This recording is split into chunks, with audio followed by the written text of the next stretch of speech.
رات کا پچھلا پہر تھا، آسمان بجلی کی کڑک سے لرز رہا تھا اور موسلادھار بارش کی بوندیں گاڑی کی ونڈو اسکرین پر پتھروں کی طرح برس رہی تھی۔ سڑکیں سنسان تھی لیکن ریحان کی سیاہ مرسڈیز طوفان کی رفتار سے سڑک چیر رہی تھی۔ ریحان کے چہرے پر ہوائیاں اڑ رہی تھی، ماتھے پر پسینہ بارش کے قطروں میں مل رہا تھا اور ہاتھ اسٹیئرنگ پر جمے ہوئے تھے۔ وہ پاگلوں کی طرح اپنے فون پر چیخ رہا تھا جو اسپیکر پر ڈیش بورڈ پہ رکھا تھا۔ ارمان، ہوش کے ناخن لو، تم ایسا کچھ نہیں کرو گے، خدا کا واسطہ ہے، اپنی بیٹی کا سوچو، راہا کا سوچو۔ ریحان کی آواز میں خوف اور التجا دونوں شامل تھے۔ دوسری طرف سے ارمان کی آواز آئی جو کسی ہارے ہوئے جواری کی طرح کانپ رہی تھی۔ اس کے لہجے میں اب زندگی کی کوئی رمق باقی نہ تھی، وہ صرف ایک بھیانک پچھتاوا تھا۔ نہیں ریحان، اب بہت دیر ہو چکی ہے، میرے ہاتھ رنگ چکے ہیں، میں نے اپنی بیوی کو اسے مار دیا ہے۔ میں نے مجھے سمجھ نہیں آ رہا میں نے کیا کر دیا، لیکن اب میں واپس نہیں جا سکتا۔ پولیس کسی بھی لمحے یہاں پہنچنے والی ہے، میں نے فیصلہ کر لیا ہے۔ میں جا رہا ہوں، بس میری راہ تم اس کا خیال رکھنا۔ ریحان نے غصے اور صدمے سے گاڑی کے ایکسیلیٹر دبایا، انجن دہاڑ اٹھا۔ ارمان، راہ مجھے اپنی جان سے بڑھ کر عزیز ہے، میں اس کا خیال خود سے بھی زیادہ رکھوں گا، لیکن تمہیں میرے ساتھ رہنا ہوگا۔ میں آ رہا ہوں، ہم مل کر کوئی راستہ نکالیں گے۔ نہیں، ارمان کی آواز میں ایک عجیب سی سردی آ گئی۔ میں اب یہاں نہیں رہ سکتا، لیکن میں راہا کو بے آسرا بھی نہیں چھوڑ سکتا۔ ریحان، اگر تم میرے سچے دوست ہو تو میری راہا سے نکاح کر لو، اسے اپنی بنا لو تاکہ کوئی اسے میلی آنکھ سے نہ دیکھ سکے۔ یہ سننا تھا کہ ریحان کے پیرے تلے سے زمین نکل گئی۔ اس نے اتنے زور سے بریک لگائے کہ گاڑی سڑک کے بیچوں بیچ چنگاریاں چھوڑتی ہوئی ایک جھٹکے سے رک گئی۔ ٹائر کے رگڑنے کی آواز طوفان کے شور پر حاوی ہو گئی۔ پاگل ہو گئے ہو کیا؟ کیا بکواس کر رہے ہو تم؟ ریحان کا سانس پھول رہا تھا۔ ارمان، ہوش کرو، میں شادی شدہ ہوں، میری اپنی ایک بیٹی ہے، اور راہا، وہ تو ابھی صرف 12 سال کی معصوم بچی ہے، اسے تو نکاح کے معنی بھی نہیں معلوم۔ اور تم مجھ سے کیا مانگ رہے ہو؟ ارمان کی آواز فون پر صاف سنائی دے رہی تھی۔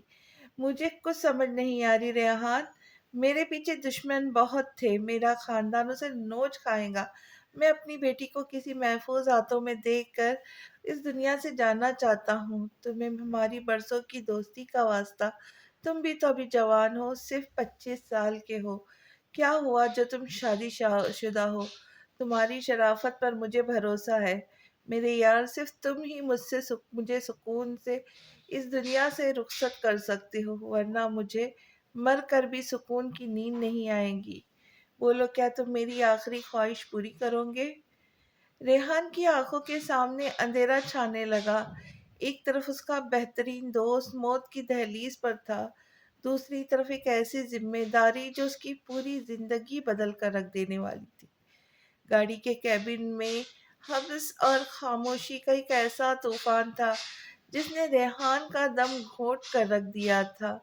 باہر موسلادھار بارش گاڑی کی چھت پر ماتم کر رہی تھی، مگر ریحان کو صرف اپنی تیز ہوتی دھڑکنیں سنائی دے رہی تھی۔ ارمان کی فرمائش نہیں، وہ ایک جان لیوا وصیت تھی جس نے اسے ساخت کر دیا تھا۔ ارمان، ہوش کرو یار، میں راہا کو اپنی سگی بیٹی کی طرح پال لوں گا، اسے دنیا کی ہر خوشی دوں گا، مگر خدا کے لیے مجھے اس کٹھن امتحان میں مت ڈالو ریحان، مت ڈالو۔ ریحان نے لرزتی ہوئی آواز میں التجا کی، اس کی آنکھوں میں بے بسی کے آنسو تیرنے لگے۔ نہیں ریحان، یہ باپ کی ممتا نہیں، ایک مجرم باپ کا آخری ڈر ہے۔ تمہیں نکاح کرنا ہوگا، میری راہ اب تمہاری امانت ہوگی، تمہیں میری دوستی کی، ہماری یادوں کی اور اس معصوم کی زندگی کی قسم ہے۔ وعدہ کرو تم اس سے نکاح کرو گے۔ ارمان کا لہجہ جنون، ضد اور بیچارگی کا ایک ایسا ملغوبہ تھا جسے جھٹلانا ممکن نہ رہا۔ ریحان کے ذہن میں بگولے اٹھنے لگے، اسے اپنی بیوی کا ہنستا ہوا چہرہ یاد آیا، اپنی ننھی بیٹی کی کلکاریاں سنائی دی، اور پھر اس کے تصور میں 12 سالہ معصوم رہا آئی جس کی گڑیوں سے کھیلنے کے دن ابھی ختم نہیں ہوئے تھے۔ وہ کچھ کہنا چاہتا تھا، احتجاج کرنا چاہتا تھا، لیکن الفاظ حلق میں کسی نوکیلے پتھر کی طرح پھنس کر رہ گئے تھے۔ ریحان بولو، میرے پاس وقت ختم ہو رہا ہے، میں اس دنیا سے سکون سے جانا چاہتا ہوں۔ راہا کو ایک نام چاہیے، ایک مضبوط سہارا چاہیے، اور وہ سب تم ہو۔ بولو کچھ۔ اچھا، پھر شاید میری تقدیر میں بے سکونی ہی لکھی ہے۔ الوداع میرے دوست۔ ارمان کے لہجے میں چھپی وہ برفانی ٹھنڈک ریحان کے رگ و پے میں اتر گئی۔ اسے لگا جیسے زندگی اس کے دوست کے ہاتھ سے ریت کی طرف پھسل رہی ہے۔ موت کی اس دستک نے ریحان کو ہلا کر رکھ دیا۔ اس سے پہلے کہ رابطہ منقطع ہوتا، ریحان پوری قوت سے چلایا، ٹھیک ہے ارمان، ٹھیک ہے، میں ہار گیا۔ میں وعدہ کرتا ہوں میں راہا سے نکاح کروں گا، اسے اپنی عزت بناؤں گا۔ بس اب خود کو کچھ مت کرنا، میں بس پہنچنے والا ہوں۔ ریحان کے الفاظ ابھی فضا میں تھے کہ دوسری طرف سے ایک انتہائی نہیں تھکی ہوئی اور ٹوٹی ہوئی آواز آئی، شکریہ۔ اور پھر ایک ایسا دھماکہ ہوا جس نے کائنات کی تمام آواز کو دھو دیا۔ گولی چلنے کی وہ بھیانک آواز ریحان کے کان کے پردوں سے ٹکرائی تو اسے لگا جیسے اس کا اپنا دل پھٹ گیا ہو۔ ریحان کی ایک دلدوز چیخ نکلی جو بارش کے شور میں کہیں گم ہو گئی۔ اس کا فون ڈیش بورڈ سے ٹکرا کر نیچے گرا، مگر اب دوسری طرف صرف ایک ہولناک کی خاموشی تھی۔ ریحان کا کلیجہ منہ کو آ رہا تھا۔ غصہ، دکھ اور پچھتاوے کی ایک لہر نے اسے دیوانہ کر دیا۔ اس نے پوری قوت سے گاڑی کا ایکسیلیٹر دبایا، ٹائر سڑک پر چیخ اٹھے اور وہ گاڑی سیاہ بادلوں کو چیرتی ہوئی ارمان کے گھر کی طرف دوڑنے لگی۔ اسے صرف راہ تک پہنچنا تھا، اس معصوم تک جسے ابھی یہ بھی نہیں معلوم تھا کہ چند لمحوں پہلے اس کا باپ اسے یتیم بھی کر چکا ہے اور اسے کیسے رشتے میں بھی باندھ چکا ہے جس کا بوجھ وہ شاید کبھی نہ اٹھا پائے۔ جو ہی ریحان کی گاڑی ارمان کے بنگلے کے صدر دروازے پر چیختی ہوئی رکھی، منظر کسی ڈراؤنے خواب جیسا تھا۔ طوفانی بارش ابھی تھمی نہیں تھی، مگر اب اس کی آواز کے ساتھ پولیس کی گاڑیوں کا سائرن اور ان کے چھتوں پر نصب نیلی اور سرخ روشنیوں کے تال میل ایک بھیانک منظر پیدا کر رہا تھا۔ سڑک پر جمع پانی ان روشنیوں کا عکس ایسا لگ رہا تھا جیسے زمین پر خون بکھرا ہو۔ ریحان جیسے شہر کا کاروباری حلقوں میں خود اعتماد اور باوقار شہزادے کے طور پر جانا جاتا تھا، آج اس کی خود اعتمادی کہیں گم ہو چکی تھی۔ اس کا چہرہ زرد تھا اور ہاتھ کانپ رہے تھے۔ وہ گاڑی سے اترا اور بارش میں بھیگتے ہوئے دیوانہ اندر کی طرف بھاگا۔ سپاہیوں نے اسے روکنے کی کوشش کی، مگر اس کی آنکھوں میں موجود درندگی اور دکھ نے انہیں پیچھے ہٹنے پہ مجبور کر دیا۔ اس کے قدم لڑکھڑا رہے تھے، آہٹ اسے ارمان کی اس آخری گولی کی آواز کی یاد دلا رہی تھی۔ وہ سیدھا سیڑھیوں کی طرف لپکا۔ اسے نیچے کے ہال میں لگے خون کے چھینٹوں نے ایک لمحے کے لیے مفلوج کر دیا تھا، مگر اسے راہ تک پہنچنا تھا۔ اوپر کی منزل پر سناٹا ایسا تھا کہ انسان کا اپنا سانس بھی اسے بوجھ لگے۔ جیسے جیسے وہ ارمان کے کمرے کی طرف بڑھ رہا تھا، اسے لگ رہا تھا وہ موت کے دائرے میں داخل ہو رہا ہے۔ کمرے کا دروازہ تھوڑا سا کھلا تھا۔ ریحان نے لرزتے ہاتھوں سے اسے ڈھکیلا۔ اندر کا منظر دیکھ کر اس کا دل چاہا کہ وہ دہاڑے مار کر رو دے۔ ارمان کی بے جان لاش ایک طرف پڑی تھی، مگر ریحان کی نظریں اسے نہیں ڈھونڈ رہی تھی۔ اس کی نظر کونے میں ایک بڑی سی الماری کے سائے میں سمٹی ہوئی اس ننھے سے وجود پر پڑی۔ 12 سالہ راہا، وہ معصوم بچی جس کے ہاتھوں میں ابھی گڑیا ہونی چاہیے تھی، وہ زمین پر بیٹھی اپنے پیروں کو سینے سے لگائے تھر تھر کانپ رہی تھی۔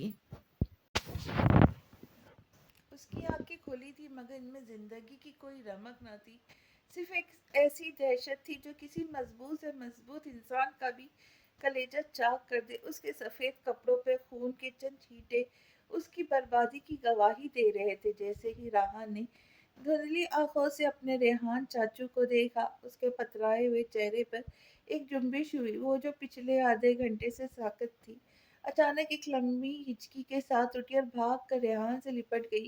ریحان چچو آپ آ گئے۔ اس کی آواز اتنی نہیں تھی کہ بارش کے شور میں دب جاتی، وہ بری طرح لرز رہی تھی۔ اپنے بہت نیچے چچو بہت سارا خون ہے، ماما بھی بول نہیں رہی، اور بابا نے وہ کالی چیز نکالی، اور راہا کی سسکیاں چیخوں میں بدلنے لگی تھی۔ وہ صدمے کی شدت کو سہنے کے قابل نہیں تھی۔ جہاں ایک بچہ اپنے والدین کو اپنی آنکھوں کے سامنے قتل ہوتے دیکھ لے، ریحان کا اپنا ضبط جواب دے رہا تھا۔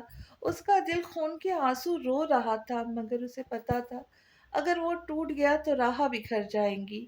اس نے فوراً جھک کر اسے اپنے بازو کے مضبوط حصار میں لیا۔ اس نے اپنا ہاتھ راہ کے سر پر رکھا اور اسے اپنے سینے سے بھینچ لیا، جسے وہ صرف ظالم دنیا کی تمام نظروں سے چھپا لینا چاہتا ہوں۔ میں آ گیا ہوں میری جان، میں آ گیا ہوں، اب آپ کو ڈرنے کی ضرورت نہیں۔ چچو یہاں ہے نا، آپ کو اب کوئی ہاتھ نہیں لگائے گا۔ ریحان کی اپنی آواز رند گئی تھی۔ اس کے اپنے آنسو بے اختیار بہہ کر راہ کے بالوں میں جذب ہو رہے تھے۔ اس وقت اسے ارمان کا وہ آخری جملہ یاد آیا، تم میری راہ سے نکاح کر لو۔ اس نے راہ کے معصوم سر پہ بوسہ دیتے ہوئے ایک لمبی آہ بھری۔ وہ جانتا تھا اس نے جو وعدہ کیا ہے اس کی قیمت بہت بڑی ہے۔ وہ 25 سالہ نوجوان جو ایک بیوی اور بیٹی کا ذمہ دار تھا، اب اس 12 سالہ یتیم بچی کا محافظ اور مجازی خدا بننے والا تھا۔ اسے لگ رہا تھا اس کمرے کی چھت اس کے کندھوں پر آ گرے گی، مگر اس نے راہ کی گرفت اپنے گرد مضبوط کر لی۔ ریحان کی شخصیت میں جہاں ایک موم جیسا نرم دل دوست چھپا تھا، وہیں اس کے اندر ایک انتہائی با اثر سرد مہر اور منجا ہوا بزنس ٹائکون بھی بیدار ہو چکا تھا۔ اسے معلوم تھا یہ وقت جذبات میں بہنے کا نہیں، بلکہ اپنے جگری یار کی آخری لاج رکھنے کا ہے۔ اگر یہ خبر میڈیا کی زینت بن جاتی کہ شہر کے معروف بزنس مین ارمان نے اپنی بیوی کو قتل کر کے خودکشی کر لی ہے، تو راہ کی پوری زندگی ایک ایسے کلنک کے سائے میں گزرتی جو اسے جیتے جی مار دیتا۔ خاموش فیصلے اور بااثر گرفت ریحان نے فون اٹھا اور چند ضروری کالز کیے۔ اس کا نام ہی کافی تھا۔ پولیس کی نفری جو پہلے تفتیش کے لیے بےتاب تھی، ریحان کے ایک اشارے پر خاموش ہو گئی۔ اس نے اپنے اثر اور رسوخ اور دولت کا استعمال کرتے ہوئے اس ہولناک واقعے کو ایک افسوسناک حادثے کا رنگ دے دیا۔ اس نے اس بات کو یقین نہیں بنایا کہ ارمان کے خاندان کی سفید پوشی پر کوئی حرف نہ آئے۔ وہ خود جائے وقوع پر موجود رہا، ایک ایک کاغذ پر دستخط کیے اور تمام قانونی پیچیدگیوں کے اپنی طاقت سے کچل دیا۔ جب ارمان اور اس کی بیوی کے جنازے کے انتظامات مکمل ہوئے تو بارش تھم چکی تھی، مگر آسمان سے گرتا ہوا پانی اور فضا میں ایک ایسی بوجھل نمی اور اداسی چھوڑ گیا تھا جو سانس لینا بھی محال کر رہی تھی۔ ریحان خود اپنے ہاتھوں سے اپنے بہترین دوست کو مٹی تلے دبا کر آیا تھا۔ اس کے کندھے اس غم سے جھک گئے تھے، مگر اس کی آنکھوں میں راہ کے لیے ایک نئی چٹان جیسی مضبوطی پیدا ہو رہی تھی۔ راہ جو چند گھنٹے پہلے تک ایک چہکتی ہوئی بچی تھی، اب ایک ایسی زندہ لاش بن چکی تھی جو بولنا تو دور، بولنا رونا یہاں تک کہ پلکیں جھپکانا بھی بھول گئی تھی۔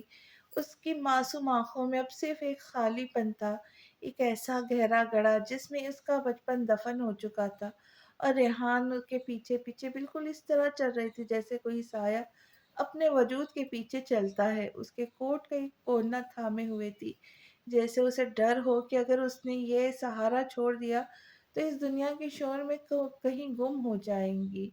لوگ تعزیت کر رہے تھے، چاہ یوگیہ کر رہے تھے، مگر راہ کے لیے کائنات صرف ریحان کے گرد گھوم رہی تھی۔ اسے احساس تھا اب اس بنجر زمین پر ریحان ہی وہ واحد شجر ہے جس کے سائے میں اسے پناہ مل سکتی ہے۔ قبرستان سے واپسی پر ریحان نے راہ کا ٹھنڈا برف جیسا ہاتھ اپنے بڑے اور گرم ہاتھ میں تھاما۔ راہ نے کوئی مزاحمت نہیں کی، اس نے بس ایک بے جان نظر ریحان کے چہرے پہ ڈالی۔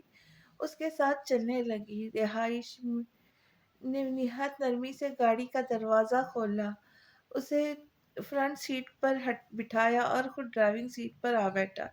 جب گاڑی اس عالیشان بنگلے سے نکل کر ریحان کے اپنے گھر کی طرف روانہ ہوئی تو گاڑی کے اندر ایک بھیانک خاموشی طاری تھی۔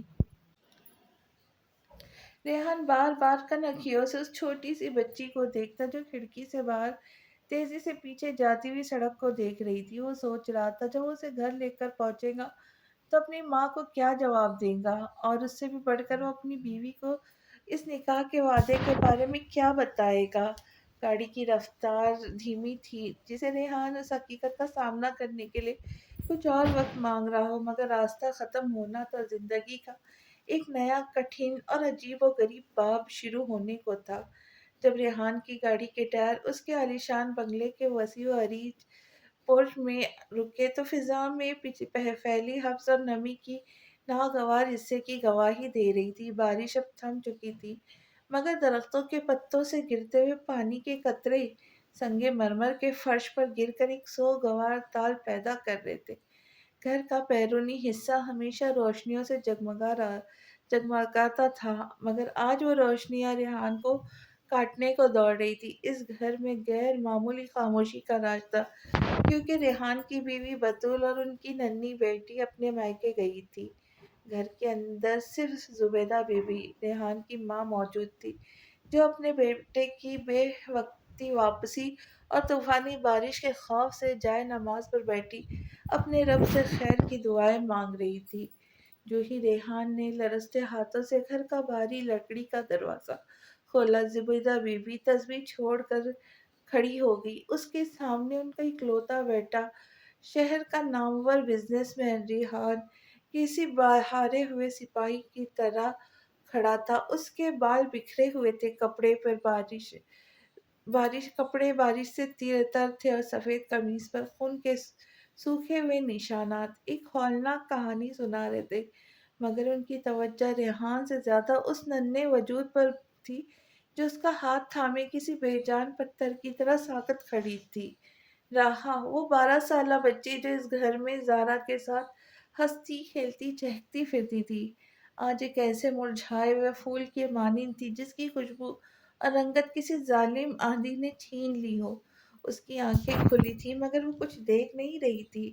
اس کے حواس صدمے کے تہوں میں کہیں دفن ہو چکے تھے۔ زبیدہ بی بی کا دل بری طرح لرزا تھا۔ انہوں نے تڑپ کر ریحان کی طرف دیکھا۔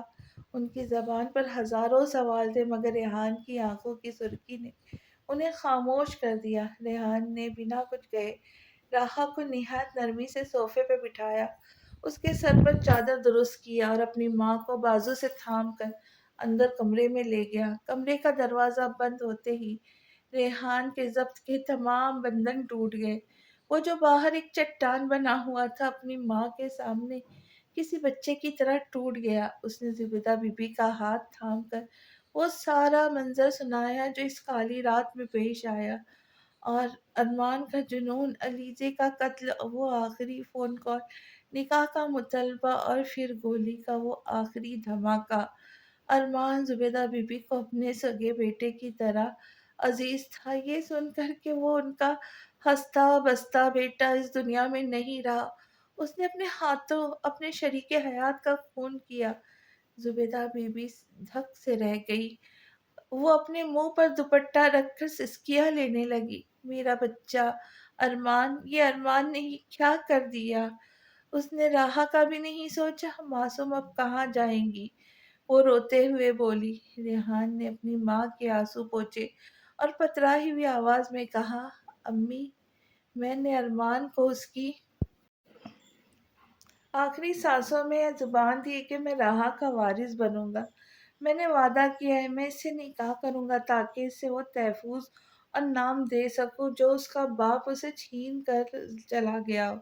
زبیدہ بی بی نے حیرت سے ریحان کو دیکھا۔ ریحان، تم کیا کہہ رہے ہو؟ تم شادی شدہ ہو، تمہاری اپنی بیٹی، اور راہا وہ تو ابھی بچی ہے۔ ریحان نے کرب سے آنکھیں موند لی۔ مجھے پتا ہے، لیکن یہ ارمان کی آخری خواہش تھی۔ اس کے مرنے کا سکون اس بات سے جڑا تھا، میں راہا سے نکاح تو کر لوں گا تاکہ اسے قانونی اور شہری تحفظ مل رہا ہے، لیکن بطول کو ہم ابھی کچھ نہیں بتائیں گے۔ وہ اس بات کو کبھی قبول نہیں کریں گی اور راہا سے اس بندھن کو سمجھنے کی عمر میں نہیں ہے۔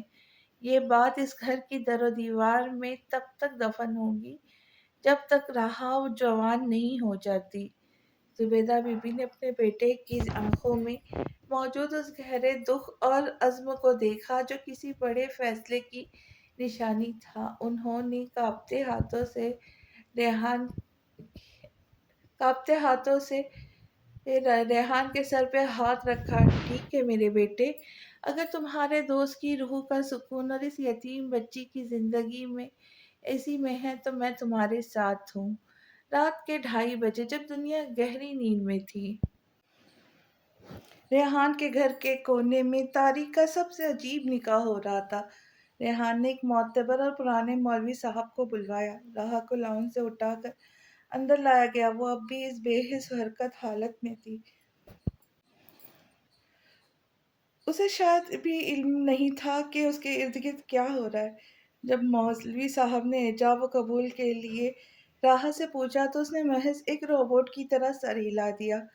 اس کے نزدیک یہ شاید کسی نئی زندگی کا آغاز نہیں بلکہ اس پر لگی کسی مہر کی طرح تھا۔ ریحان کی آنکھیں نم تھی جب اس نے نکاح نامے پر اپنے دستخط ثبت کیے۔ اس نے 12 سالہ بچی کو اپنی زوجیت میں لیا تھا، مگر یہ نکاح خوشی کا نہیں بلکہ وعدے کی لاج اور ایک یتیم کی ڈھال تھا۔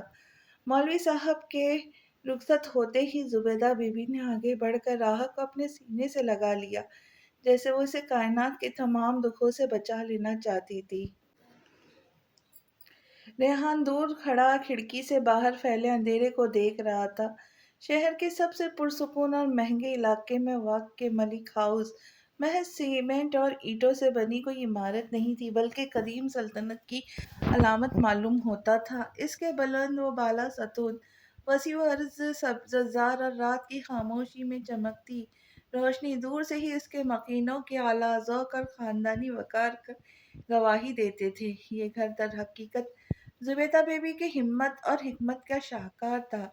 اپنا شوہر جو کہ ایک نامور بزنس مین تھے، ان کے انتقال کے بعد انہوں نے نہ صرف اس وسیع سلطنت کو سنبھالا بلکہ اپنی ممتا کی ٹھنڈی چھاؤں سے اپنے بچوں کی ایسی تربیت کی کہ آج ملک خاندان کا نام عزت و احترام سے لیا جاتا تھا۔ زبیدہ بیوی اس گھر کی وہ خاموش طاقت تھی جو ہر طوفان کا رخ موڑنے کا ہنر جانتی تھی۔ ان کی کل کائنات ان کے 2 بچے تھے جن کے گرد ان کی زندگی کا ہر لمحہ گردش کرتا تھا۔ ریحان ملک حسن اور رعب کا شاہکار تھے۔ ملک خاندان کا چشم و چراغ ریحان ملک اپنی مثال آپ تھے۔ 25 سالہ یہ نوجوان جب کہیں سے گزرتا تو وقت کی رفتار جیسے تھم جاتی۔ قدرت نے اسے حسن و رعب کا ایک انوکھا امتزاج عطا کیا تھا۔ وہ کسی قدیم یونانی داستان کے کسی ایسے شہزادے کی طرح دکھائی دیتا تھا جیسے کسی مصور نے بڑے چاؤ سے تراشا ہو۔ سحر انگیز آنکھیں، ریحان کی سب سے بڑی کشش اس کی سرمئی آنکھیں تھیں۔ ان آنکھوں میں ایک ایسی مقناطیسی کشش اور گہرائی تھی جو ایک بار ان میں دیکھ لیتا وہ اپنا ہوش و حواس کھو دیتا۔ وہ آنکھوں سے بات کرنے کا ہنر جانتا تھا۔ کبھی ان میں بلا کی سختی ہوتی، کبھی سمندر جیسی ٹھنڈک۔ ریحان جتنا وجیح تھا اتنا ہی دل کا سچا وفادار تھا۔ اس نے اپنے کالج کے دنوں کی محبت بطول سے پسند کی شادی کی تھی۔ بطول اس کی زندگی کا رنگ تھی جس سے اس کی ایک 2 سال کی نہایت خوبصورت بیٹی تھی۔ ان دنوں بطول اپنے مائکے گئی ہوئی تھی کیونکہ ان کے یہاں دوسرے بچے کی آمد متوقع تھی اور اس نازک وقت میں وہ اپنی والدہ کی دیکھ بھال میں تھی۔ یہی وجہ تھی اس ہولناک رات کو بطول اپنے گھر میں نہیں تھی اور ریحان اکیلا اس قیامت خیز فیصلے کا بوجھ اٹھائے ہوئے تھا۔ ریحان کی چھوٹی بہن زارا ملک ہاؤس کی رونق اور زبیدہ بیوی کی آنکھوں کا تارا تھی۔ 12 سال کی اس عمر میں بھی وہ ایسی دلکشی کی حامل تھی کہ صاف پتہ چلتا تھا کہ وہ ریحان ملک کی سگی بہن ہے۔ اس کے نقش اپنے بھائی سے اس قدر مشابہ تھے کہ لوگ اسے ریحان کا عکس کہتے تھے۔ زارا کا دل سونے کا تھا۔ وہ ملنسار، ہنسمکھ، ہر ایک کا خیال رکھنے والی لڑکی تھی۔ اس کی معصومیت اور شرارتیں اس بوجھل گھر میں کہہ کہو کا سبب بنتی تھی۔